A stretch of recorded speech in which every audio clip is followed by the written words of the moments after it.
कहानी है एक रिक्शे वाले की जो शहर से गांव की ओर अपने घर को जा रहा था।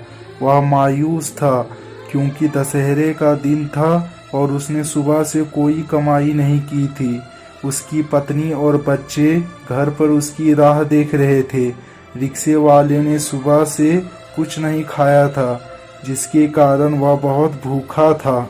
उसने देखा एक रईस व्यक्ति के घर के बाहर कुछ गरीब और भिखारी बैठे हुए हैं।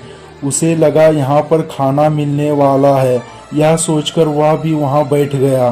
कुछ देर बाद उसने देखा वहाँ एक जिला अधिकारी आया, जिसे वह अमीर इंसान अपने घर के अंदर लेकर गया और उसे खाने के लिए चिकन, मटन और अनेकों प्रकार के पकवान दिए। यह देखकर उसके घर के एक नौकर ने कहा, जो रईस है, जिसके पास पावर है, लोग उन्हीं की ज़्यादा सेवा करते हैं, जबकि उन्हें गरीबों की मदद करनी चाहिए।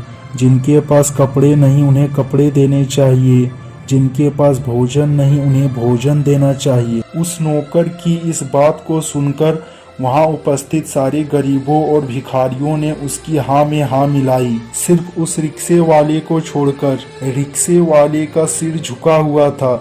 जब उस नौकर की नज़र उस रिक्शे वाले पर पड़ी तो उसने उससे पूछा, क्यों भाई, मैंने सही बात नहीं कही क्या?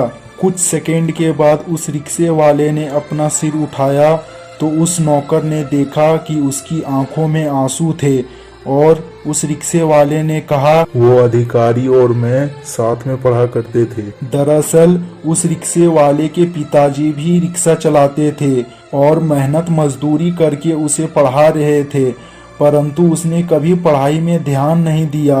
अपने दोस्तों के साथ घूमा फिरा, पार्टियां की और आज उसका यह हाल था। अब आप खुद सोचिए कि त्योहार के दिन आप अपनी आंखों में आंसू देखना चाहते हैं या परिवार के साथ खुशियां बांटना चाहते हैं।